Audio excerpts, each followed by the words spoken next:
Nous débutons par notre présentation sur la Commission d'examen des troubles mentaux, dont l'acronyme est la CETM.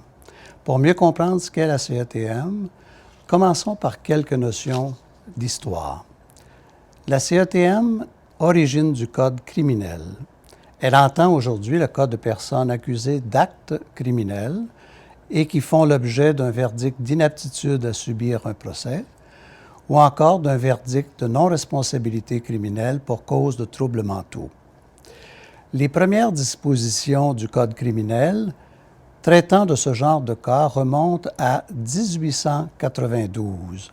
Elles prévoyaient que les personnes inculpées d'un acte criminel et reconnues aliénées en raison d'une maladie mentale soient placées sous garde, jusqu'à ce que le bon plaisir du lieutenant-gouverneur soit connu.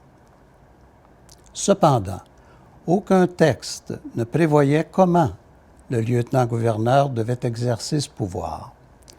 Les personnes accusées pouvaient donc demeurer pendant des années détenues dans un hôpital sans aucune suite au niveau judiciaire. En 1969, le Code criminel est modifié. Il prévoit alors que le lieutenant-gouverneur d'une province peut nommer une commission d'examen pour examiner le cas de chaque personne qui est sous garde dans un lieu de la dite province. La commission doit examiner, à tous les 6 mois et à la demande du lieutenant-gouverneur, le cas des personnes qui ont été jugées incapables de subir leur procès ou non coupables pour cause d'aliénation mentale, puis faire un rapport au lieutenant-gouverneur.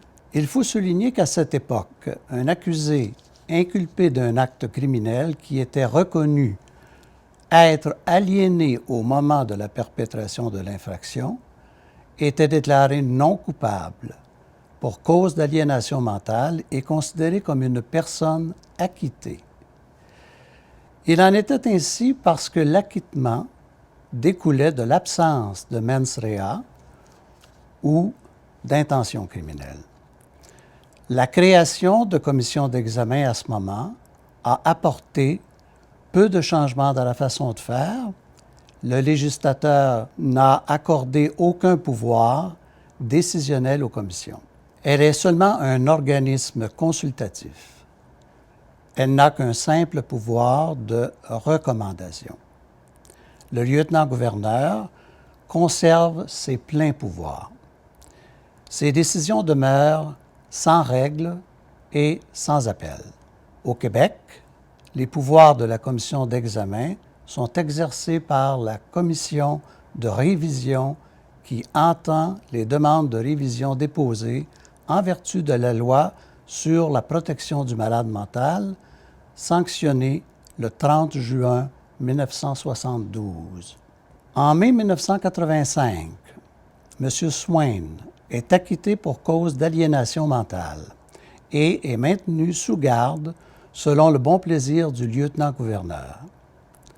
Il plaide alors que sa détention est invalide parce que cela viole ses droits en vertu de la Charte canadienne des droits et libertés. Il se rend jusqu'à la Cour suprême du Canada. Celle-ci décide, le 2 mai 1991, que la détention, pour une période indéterminée, porte atteinte de manière injustifiée aux droits reconnus par l'article 7 de la Charte des droits et libertés. Elle donne 6 mois au Parlement pour modifier le Code criminel. Les modifications apportées aux dispositions du Code criminel entrent en vigueur le 4 février 1992. Elle ne parle plus d'acquittement pour cause d'aliénation mentale, mais de non-responsabilité criminelle pour cause de troubles mentaux. C'est à compter de ce même moment que la commission d'examen acquiert son pouvoir décisionnel. Une commission d'examen est constituée par le Code criminel dans chaque province du Canada et elle est chargée de rendre ou de réviser des décisions concernant les personnes accusés qui font l'objet d'un verdict de non-responsabilité criminelle pour cause de troubles mentaux ou qui ont été déclarés inaptes à subir leur procès, selon l'article 672.38 du Code criminel. Le chapitre 20.1 portant sur les troubles mentaux est ajouté au Code criminel. Il amène avec lui une nouvelle vision. D'abord, il prévoit l'évaluation d'une personne accusée afin de déterminer si elle représente un risque important pour la sécurité du public et décider, le cas échéant, des mesures à prendre pour protéger la société. Dans un deuxième temps, il veut donner l'occasion à une personne atteinte de troubles mentaux qui commet des infractions de recevoir un traitement approprié et ainsi permettre sa réinsertion sociale.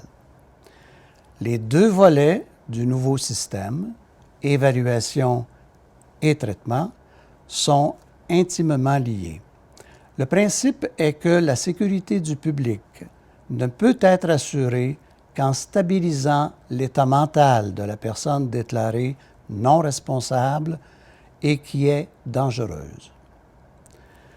Le chapitre 20.1 établit les règles applicables dans les cas mettant en cause des personnes accusées ayant des troubles mentaux, dont celles applicables aux commissions d'examen. C'est ce que nous allons vous présenter plus en détail dans les prochains modules. Au Québec, une commission d'examen est constituée la même année, soit en 1992.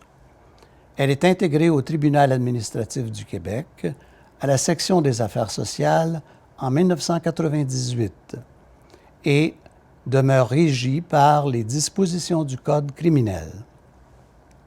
Les règles de procédure du Tribunal administratif du Québec ne lui sont pas applicables, selon l'article 19 de la Loi sur la justice administrative et article 1 des règles de procédure du TAC.